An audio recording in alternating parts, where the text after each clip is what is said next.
से मैं अमर सिंह बोल रहा हूँ। रुग्ण हूँ, त्रस्त हूँ व्याधि से, लेकिन संत्रस्त नहीं। हिम्मत बाकी है, जोश बाकी है, होश भी बाकी है। हमारे शुभचिंतक और मित्र ये अफवाह बड़ी तेजी से फैलाए हैं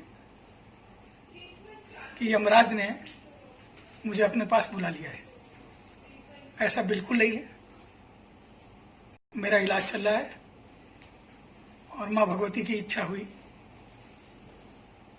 तो अपनी शल्य चिकित्सा के उपरांत शीघ्रातिशीघ्र दुगनी ताकत से मैं वापस आऊंगा और आप लोगों के बीच में सदैव की भांति जैसा भी हूं, जो भी हूं, आपका हूं, अच्छा हूं तो, बुरा हूं तो,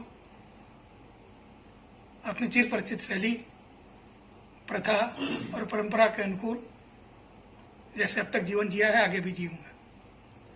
और हाँ, हमारे वो तमाम मित्र जो हमारे मृत्यु की कामना कर रहे हैं वे कामना छोड़ दें। हरदम मृत्यु हमारे द्वार को खटखटाती है। एक बार हवाई जहाज से गिर गया था तो भी यमराज ने स्वीकार नहीं किया। झांसी में 10 साल पहले भी गुर्दा का प्रत्यारोपण हुआ, फिर भी लौट किया गया। भारत 13 दिन तक मिडिल ईस्ट में वेंटिलेटर में रह करके मौत से लड़के आ गया।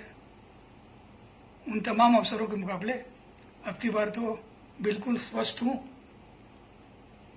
बिल्कुल सचेतन हूं।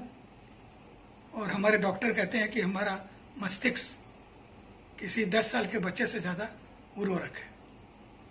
फिर भी अपने सारे शुभेच्छुओं को जो हमारी मृत्यु की खबर वो बुरी तरह से फैला रहे हैं, प्रसारित कर रहे हैं, कोटि कोटि धन्यवाद।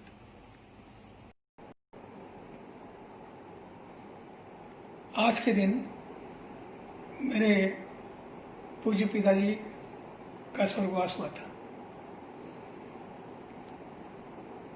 यह तारीख, यह तिथि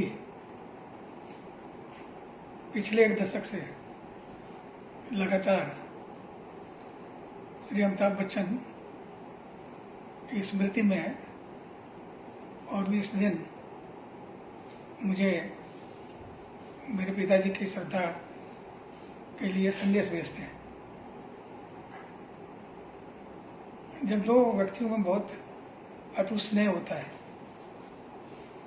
और उसमें कुछ कम या अधिक अपेक्षाएं और उपेक्षाएं होती हैं, उन संबंधों में बहुत उबाल आता है और बड़ी उग्र प्रतिक्रिया होती है।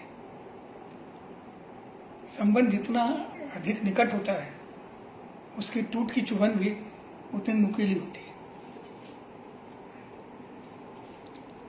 पिछले 10 वर्षों से मैं बच्चन परिवार से न सिर्फ अलग रहा बल्कि यह भी प्रयत्न किया कि उनके दिल में मेरे लिए नफरत हो। लेकिन आज अमिताभ बच्चन जी ने फिर मेरे पिताजी का सुमिरन किया तो मुझे ऐसा लगा कि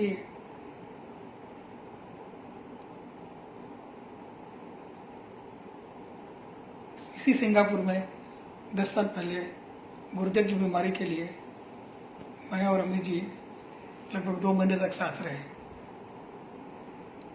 और उसके बाद हमारा उनका साथ छूट सा गया। लेकिन 10 वर्ष बीत जाने पर भी उनकी निरंतरता में कोई बाधा नहीं आई और वो लगातार अनेक अवसरों पर, चाहे मेरा जन्म दिवस हो अथवा मेरे पिताजी की स्वर्गवास का दिन हो, हर दिन को स्मरण करके अपने कर्तव्य का निर्वहन करते रहे। तो मुझे लगता है कि मैंने भी अनावश्यक रूप से ज्यादा उग्रता दिखाई।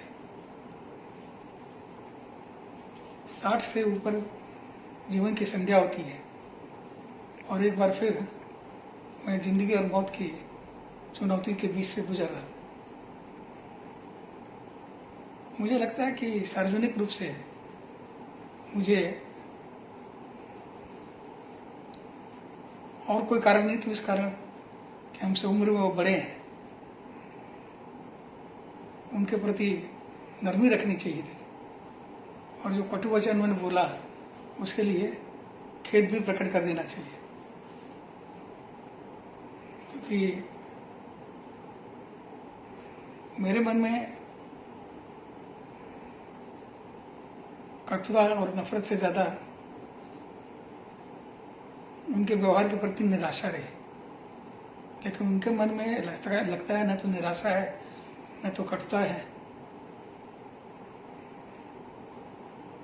बल्कि कोई ना कोई भाव है।